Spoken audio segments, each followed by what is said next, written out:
ഫലസ്തീനിൽ ഇസ്രായേൽ നടത്തുന്ന കൂട്ടക്കുരുതിക്കെതിരെ പ്രതിഷേധവുമായി കൊച്ചിയിൽ കൂട്ടായ്മ. ചിന്താ രവി ഫൗണ്ടേഷനും ഫലസ്തീൻ സോളിഡാരിറ്റി ഫോറവും ചേർന്നാണ് ഗസയുടെ പേരുകൾ എന്ന ക്യാമ്പയിന് തുടക്കം കുറിച്ചത്. സാമൂഹിക സാംസ്കാരിക മാധ്യമ മേഖലയിലെ പ്രമുഖർ ഐക്യദാർഢ്യമായി പ്രതിഷേധ കൂട്ടായ്മയിൽ പങ്കെടുത്തു. യസൻ മഹമ്മൂദ്, മുഹമ്മദ് അബു സുഹൈബാൻ, റിവാൻ റഹാഫത്ത്, അബ്ദുൽ ബാരി മുഹമ്മദ്, ഇബ്രാഹിം ഫാരിസ്, ഖലീൽ ഖബൈൻ, സനത് ബിലാൽ, നബീൽ എമാറ.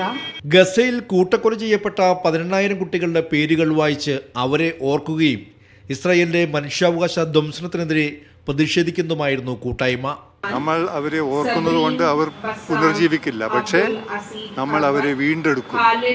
നമ്മൾ മറക്കില്ല എന്ന് ലോകത്തോട് പറയുന്നു, പ്രഖ്യാപിക്കുന്നു. ഗാസയുടെ കുട്ടികൾ നമ്മുടെ കുട്ടികളെ പോലെ നമ്മൾ കരുതണം.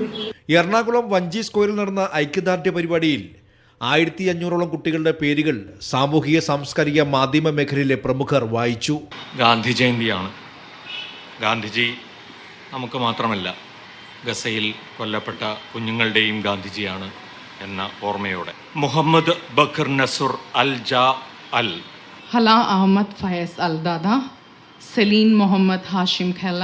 തിരക്കഥാകൃത്ത് PF മാത്യൂസ്, നടൻ ഇർഷാദ് അലി, സംവിധായകൻ ആഷിഖ് അബു, മുൻ ജസ്റ്റിസ് PK ഷംസുദ്ദീൻ, മുൻ അംബാസഡർ വേണു രാജാമണി, ഗായിക സിതാര കൃഷ്ണകുമാർ, MS ബനേഷ് ഉൾപ്പെടെ നിരവധി പേർ ഐക്യദാർഢ്യവുമായി എത്തി.